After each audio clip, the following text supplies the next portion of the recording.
Hi అందరికీ నమస్తే. కొబ్బరి పాలతోని చికెన్ కర్రీ ఎలా చేసుకోవాలో చూసేద్దాం. చాలా టేస్టీగా చాలా బావుంటుంది.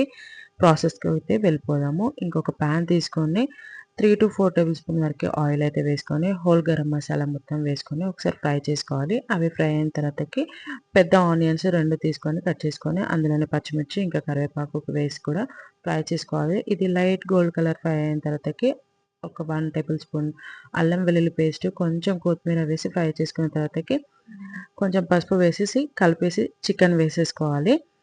చికెన్ వేసేసి కలిపేసుకొని మగ్గించుకోవాలి. ఒక 2 మినిట్స్ అలా మగ్గించుకుంటే సరిపోతుంది. ఆ తర్వాత ఓపెన్ చేసేసి కింద నుంచి పై వరకు ఒకసారి అంతా మిక్స్ చేసేసుకోవాలి. ఎందుకంటే కిందన అడుగంటిపోతుందనమాట. మధ్యలో కలుపుతా ఉండాలి. ఇక్కడ కారం అయితే వేసుకుంటున్నాను. మీరు టేస్ట్‌కి తగ్గట్టుగా వేసుకోండి. ఇంకా సాల్ట్ కూడా వేస్తున్నాను. ఈ 2 కూడా మిక్స్ చేసేసుకొని మరి ఒక 2 మినిట్స్ మగ్గిచ్చేసుకున్న తర్వాతకి ఇక్కడ పాలైతే నేను ఒక రౌండ్ అయితే తీసుకొని పెట్టుకున్నాననమాట.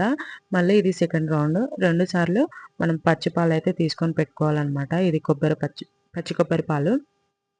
తీసుకున్న తర్వాతకి పాలు పోసేసి ఒక 5 మినిట్స్ మగ్గించాలి. ఈ క్లిప్ అనేది మిస్ అయిపోయింది. కొంచెం ధనియాల పౌడర్ ఏసి, కొంచెం గరం మసాలా వేసేసుకొని ఒక 5 మినిట్స్ మగ్గేస్తే సరిపోతుంది. ఇంకా లాస్ట్‌లో కొత్తిమీర వేసేసి ఇంకా స్టవ్ అయితే ఆపేసేయాలి.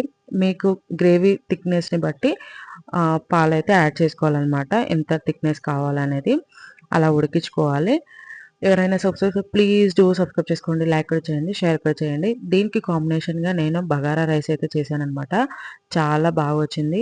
టేస్ట్ కూడా చాలా బావుందనమాట. తప్పకుండా ట్రై చేయండి. ఇంకా దాంతో పాటు బగారా రైస్ చేసినప్పుడు చికెను నెక్స్ట్ వచ్చేసి ఆనియన్ అనమాట. ఆనియన్ కూడా మనకి చాలా బావుంటది కదా! ఇంకా నాన్ వెజ్ ఉందంటే ఆనియన్. ఇంకా లాస్ట్‌లో పెరుగు.